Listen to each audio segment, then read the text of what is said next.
Premier লিগের রোমাঞ্চকর শিরোপা দৌড়ের শেষ অঙ্ক আজ। আরেকটি ইংলিশ প্রিমিয়ার লিগের শিরোপা ফয়সালা হবে মৌসুমের শেষ দিনে। পেপ গুয়ার্দিওলার ম্যানচেস্টার সিটি প্রিমিয়ার লিগ জয়কে বড্ড একপেশে বানিয়ে ফেললেও তীব্র লড়াই করতে হয় বলেই এটি বিশ্বের সবচেয়ে প্রতিদ্বন্দ্বিতাপূর্ণ ঘরোয়া ফুটবল আসর।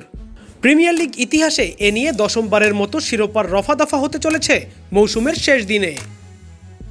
ওয়ালটন এয়ার কন্ডিশনার এক্সচেঞ্জ অফারে স্প্লিট এসিতে 23,000 টাকা পর্যন্ত নিশ্চিত ছাড়। সমীকরণটা অবশ্য কঠিন কিছু নয় সিটির জন্য। ইতিহাদ স্টেডিয়ামে ওয়েস্ট হ্যামকে হারালেই রেকর্ড টানা চতুর্থ প্রিমিয়ার লিগ শিরোপা ঘরে তুলবে ম্যানচেস্টার সিটি। যদি সিটিজেনরা কোনোভাবে পয়েন্ট খোয়ায় তখন সুযোগ চলে আসবে আর্সেনালের জন্য। সিটি ড্র করলে এবং এভারটনের বিপক্ষে আর্সেনাল জিতলে উভয় দলের পয়েন্ট সমান হয়ে যাবে। প্রিমিয়ার লিগে পয়েন্ট সমান হলে গোল পার্থক্য দেখা হয়, যেখানে এক গোলে এগিয়ে রয়েছে আর্সেনাল। এ সমীকরণ মিলে গেলে 20 বছর পর লিগ শিরোপা পুনরুদ্ধার করবে গানাররা। দু দলই নিজেদের ম্যাচ খেলবে ঘরের মাঠে। যেহেতু সিটি আর্সেনাল দুই দলেরই চ্যাম্পিয়ন হওয়ার সম্ভাবনা আছে, তাই দুই মাঠে রাখা হবে দুটি ট্রফি। ইতিহাস অবশ্য সিটির পক্ষেই কথা বলছে।